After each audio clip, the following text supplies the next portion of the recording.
Hello बच्चों, my name is Gaurav Sharma and welcome to MGC. Hope you all are good and doing well so far. And boards के exam आप लोगों के start होने जा रहे हैं, तो उसके लिए कुछ टिप्स और स्ट्रैटेजीज़ को हम लोग यहाँ पे डिस्कस करेंगे बच्चों इस वीडियो में।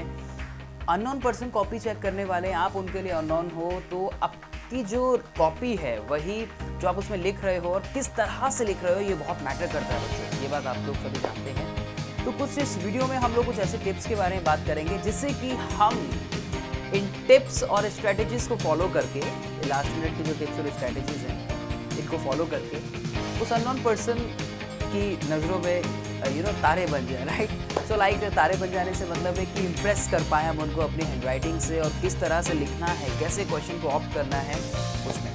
चलिए स्टार्ट करते हैं ज़्यादा देर ना करते हुए। टिप नंबर पहली टिप्स तो ये है कि आपको जो इनिशियली जो 15 मिनट मिलते हैं ना बच्चों पेपर रीड आउट करने के लिए, मतलब आपको जो वो एडिशनल 15 मिनट है उसको बहुत जुडिशियली यूटिलाइज़ करना है बच्चों आप लोगों को। अब जुडिशियली यूटिलाइज़ करने से मेरा मतलब है कि आपको पूरे क्वेश्चन पेपर को ना बहुत अच्छे से रीड आउट करना है बच्चों। रीड आउट करने से क्या, और रीड आउट करते हुए आपको एक ड्राफ्ट प्लान कर लेना है अपने माइंड के अंदर, राइट। एक ड्राफ्ट प्लान करने का मेरा मतलब है कि आप उसमें ये देखें कि मैं कौन कौन से क्वेश्चंस अच्छे से जानता हूँ और कौन कौन से क्वेश्चन अच्छे से नहीं जानता या नहीं जानती, राइट। और अगर मैं कुछ भी कीवर्ड्स उस क्वेश्चन से रिलेटेड जानता हूँ, क्वेश्चन नंबर 2, क्वेश्चन नंबर 5 या 7, 8, 9 व्हाटएवर, तो क्यों ना मैं कुछ कीवर्ड्स यहीं पे पेंसिल से नोट डाउन कर लूँ। पेंसिल से लिखने के लिए आपको आपके जो एग्जामिनर जो टीचर हैं क्लास में वो भी मना नहीं करेंगे, जो आपके उस टाइम पे जो इन्विजिलेटर हैं।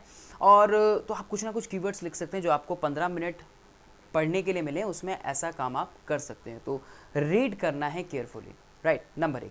नंबर 2, अगर मैं देखूं कि आपको सेट करनी है प्रायोरिटी बच्चों। प्रायोरिटी से मेरा मतलब है कि जिस क्वेश्चन के आंसर को आप करेक्टली जानते हो, जिस क्वेश्चन के आंसर को आप करेक्टली जानते हो, आप उसको पहले अटेम्प्ट करेंगे। ये कोई भी क्वेश्चन हो सकता है। तो बच्चे कई बार सोचते हैं कि नहीं मैं पहले क्वेश्चन से स्टार्ट करूंगा या करूंगी, एक अच्छा इंप्रेशन जाएगा। नहीं, you should start from those question in which you are confident कि मैं इसमें करेक्टली लिख सकता हूँ। जब आप करेक्टली उस आंसर को लिखेंगे तो आपके अंदर एक बूस्ट, एक एनर्जी डेवलप होगी, कॉन्फिडेंस डेवलप होगा बाकी के आंसर्स के लिए भी बच्चों, राइट। ये टिप नंबर 2। तीसरा पॉइंट क्या है जो कि वेरी वेरी वेरी इंपॉर्टेंट है, write brief to the point answer बच्चों। ये बहुत ज़्यादा इंपॉर्टेंट है कि हमें टू द पॉइंट आंसर लिखना है। मैंने देखा है कई बार, आपको सबसे पहले करना क्या है, आपको क्वेश्चन की सेंस को समझना है बच्चों। रीड द क्वेश्चन केयरफुली, मैं बार बार बोल रहा हूँ, और आपको क्वेश्चन की सेंस को समझना है।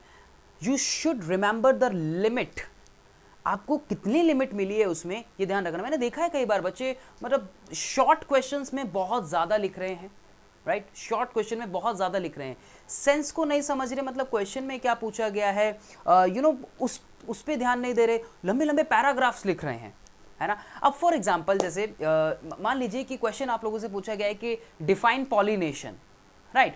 अब बच्चे उसमें क्या लिख रहे हैं, there is a 2 types of pollination, self pollination, cross pollination, right. ये पॉलिनेशन के एजेंट्स हो गए। नहीं, ये तो पूछा ही नहीं ना। क्वेश्चन की सेंस क्या है, क्वेश्चन हमें ये कहता है कि you should write only the definition of the pollination. तो हमें इस चीज़ पे ध्यान रखना है।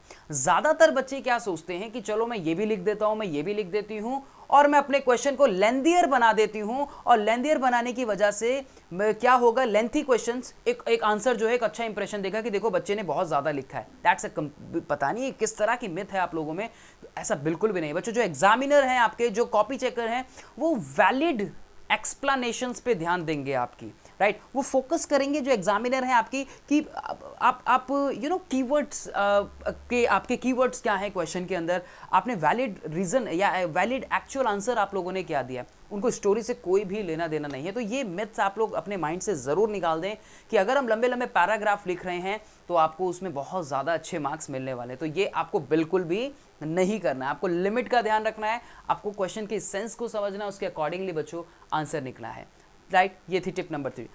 Tip number 4, choose questions wisely. Now what I'm saying that choose question wisely, choose question wisely का मतलब है कई बार आप देखते हो कि क्वेश्चंस में इंटरनली चॉइस होती है, आप लोगों के पास होता है ना, और में आया है क्वेश्चन, ये वाला नहीं तो नीचे वाला। अब कई बार क्या होता है कि हम लोग जल्दी जल्दी में क्या करते हैं, एक क्वेश्चन ऐसा ऑप्ट कर देते हैं और वाले में से, और बाद में हम क्या सोचते हैं घर आके या एग्जामिनर हॉल में, यार ये वाला मेरे को ज़्यादा अच्छे से आता था, शायद ऐसा किसी के साथ हुआ हो, यार ये वाला मैं ज़्यादा अच्छे से कर सकती थी, मैं अब क्या करूँ, अब क्या होगा, है ना। तो जब आप उस और वाले जो इंटरनल चॉइस है जिन क्वेश्चन में जब आप उनको ऑप्ट कर रहे हैं बच्चों, सो बी केयरफुल, ठीक है, ये चीज़ आपको ध्यान रखनी है, right. Tip number 5, attempt all the question. देखो सीबीएसई में कोई भी नेगेटिव मार्किंग नहीं है बच्चों, तो सभी क्वेश्चंस को आप लोगों को अटेम्प्ट करना है। अब कई बार क्या होता है कि सर हमें तो ये क्वेश्चन नहीं आता, तो ऐसे में आप क्या कर सकते हो, ट्राई, आपको क्वेश्चन को रीड करना है बच्चों। क्वेश्चन को बार बार रीड कीजिए, उसको समझने की कोशिश कीजिए कि वो क्या पूछ रहा है क्वेश्चन में, उसके स्पेसिफिक कैरेक्टर को समझने की कोशिश कीजिए, उसके जो डिमांड है क्वेश्चन की उसको समझने की कोशिश कीजिए, और उसके बाद अगर आप उसको जानते हैं थोड़ा बहुत भी तो उसको लिखिए। नहीं तो ऐसे टाइम पे अपने ब्रेन को एक्टिव कीजिए और उसमें गेस कीजिए कि बेस्ट पॉसिबल गेस क्या है उस क्वेश्चन उस टॉपिक से रिलेटेड, छोड़ना नहीं है। क्या कहा मैंने कहा कि उसमें आपको छोड़ना कुछ नहीं, क्वेश्चन को रीड कीजिए, उसके कोशिश कीजिए कि वो क्या उसके कैरेक्टरिस्टिक हो सकते हैं, स्पेसिफिक कैरेक्टरिस्टिक क्या हो सकते हैं, कुछ भी आपने जो पढ़ा हो उसके बारे में, तो उसमें लिखिए ज़रूर बच्चों, ठीक है। और ब्रेन को उस ऐसे टाइम पे बहुत वाइजली यूज़ कीजिए कि गेस जो हम उसका कर रहे हैं, हम वो गेस कौन कौन से कर रहे हैं, क्योंकि बहुत सारी चीज़ें आ सकती हैं जब आपको क्वेश्चन नहीं आता। तो गेस जब कर रहे हैं बहुत सोच समझ के आपको गेस करना है। एग्जामिनर, मैं वही बार बार बोल रहा हूँ कि टेक्निकल टर्म्स आपको यूज़ करनी है पेपर में, अवॉइड करना है, बहुत ज़्यादा इधर उधर की चीज़ें लिखने से बचना है बच्चों आप लोगों को, राइट। तो ये पॉइंट्स का आप लोग खासतौर से ध्यान रखें।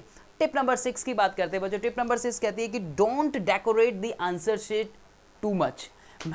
आपको बहुत ज़्यादा दुल्हन नहीं है वो, इतना ज़्यादा डेकोरेट नहीं करना आपको, आपकी आंसर शीट है वो, ठीक है।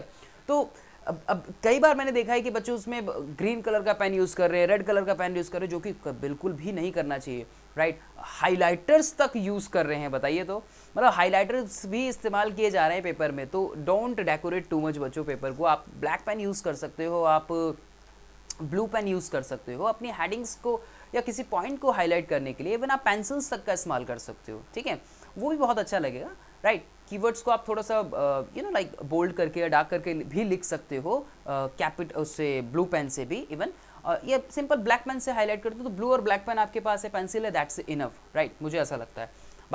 बाकी कलर्स का आप लोग इस्तेमाल ना करें बच्चों, हाईलाइटर्स तो बिल्कुल भी इस्तेमाल ना करें, ठीक है। पेपर के अंदर डायग्राम जो आप बनाते हो तो डायग्राम को यूज़ कीजिए कि पेंसिल से हम उसको ड्रॉ करें, राइट। गलती मत करना कि पेंसिल ड्रॉ करने का, और उसको आप उसको लेबल जो है वो ज़रूर करें।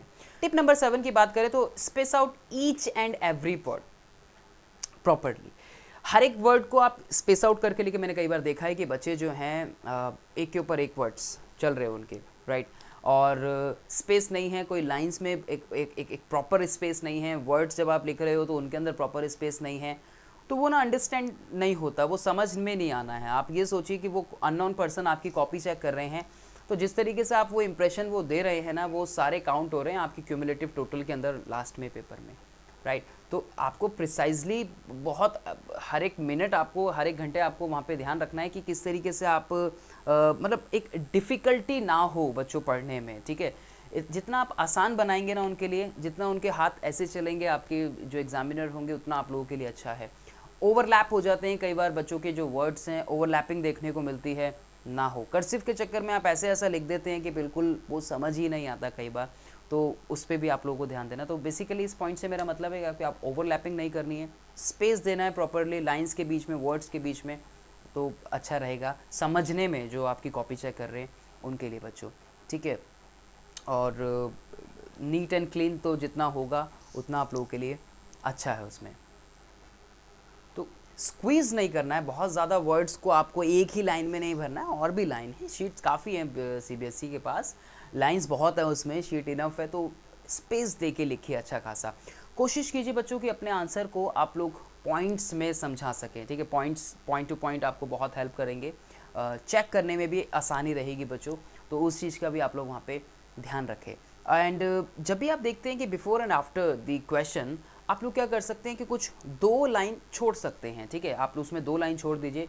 कई बार क्या होता है कि हमें एक कोई आंसर बाद में याद आता है बच्चों, है ना, मतलब कुछ इंपॉर्टेंट पॉइंट, कुछ क्रूशियल लाइंस हमें बाद में ध्यान आ जाती है कि ये भी तो लिख सकते थे। तो अब तो हमने कर दिया कि जैसे हमने क्वेश्चन नंबर 2 किया, क्वेश्चन नंबर 2 के ठीक नीचे हमने 3 कर दिया, कोई स्पेस भी नहीं दिया, कोई एक लाइन छोड़ी उसके बाद कर दिया, तो फिर वो गैप नहीं रहेगा उसमें बीच में।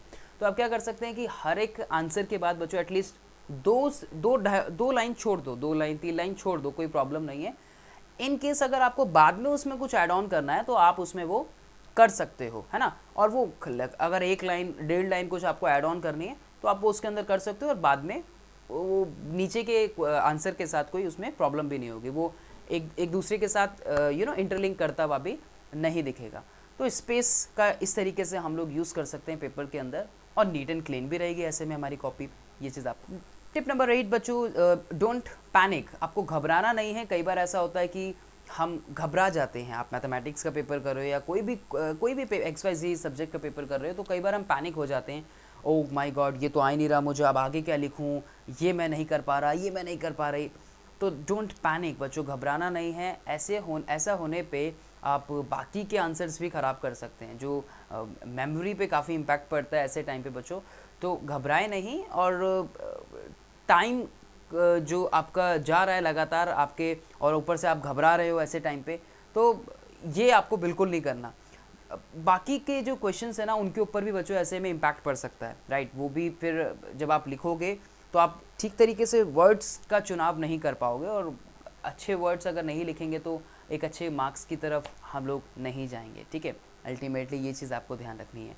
तो अगर कुछ नहीं आता है तो ऐसे में आप घबराएंगे नहीं, पहली बात तो आपको ये ध्यान रखनी है, ठीक है। तो ऐसे टाइम पे keep your self boosted up, अपने आप को बूस्टअप करते रहिए, बैकअप एनर्जी देते रहिए खुद को, राइट। लेकिन डोंट पैनिक ऐसे पॉइंट पे। नंबर 9 जो हमें कहती है, check your answer sheet, right. पूरा जब आपने पेपर कर लिया है तो लास्ट के एटलीस्ट 10 मिनट आपको 8 से 10 मिनट ये निकाल कर चलने हैं कि मुझे अपने पेपर को रीड करना है, एक आंसर को मुझे रीड करना है। और ऐसे में जब आप रीड करोगे ना, तो डेफिनेटली कुछ ना कुछ वर्ड्स बच्चों निकल के आ जाते हैं। ये भी तो ऐड ऑन कर सकते हैं, अरे ये पॉइंट हाईलाइट नहीं किया मैंने, चलिए हाईलाइट कर देते हैं, कुछ बचा तो नहीं है। और आपको ध्यान क्या रखना है कि बच्चों कई बार हम आंसर नंबर जो लिख रहे हैं गलत लिख देते हैं, कई बार मिस हो जाता है। तो ये छोटे छोटे पॉइंट्स भी आप लोगों को जब रीड कर रहे होंगे तो ध्यान रखने, क्या मैंने आंसर नंबर 7 अटैम्प्ट किया है, क्या मैंने आंसर नंबर 7 उसके सामने लिखा है, क्या मैंने आंसर नंबर 8 में जो इंटरनल चॉइस जो मेरे पास है, जो मैंने और वाला क्वेश्चन किया है, मैंने उसी के बारे में लिखा है ना जो मैं सोच रहा था या सोच रही थी। ये चीज़ें आपको जब आप लास्ट में रीड कर रहे होंगे अपना एग्ज़ाम, तो आपको ध्यान रखनी है बच्चों, राइट। और गर्मी बहुत है, हाइड्रेटेड रहिए, वाटर बॉटल साथ लेके जाइए, घर से पानी पी के जाइए अच्छे से, ठीक है। घबराना नहीं है, एंग्जाइटी हो सकती है तो वो भी नहीं होनी चाहिए, क्योंकि 10 थॉट्स आपके दिमाग में उस टाइम पे बच्चों चल रहे होते हैं, तो कैसा होगा कैसा नहीं होगा। ये छोटे मोटे पॉइंट्स अगर आप लोग ध्यान रखेंगे तो डेफिनेटली कुछ ना कुछ आपको हेल्प बच्चों ज़रूर मिलेगी।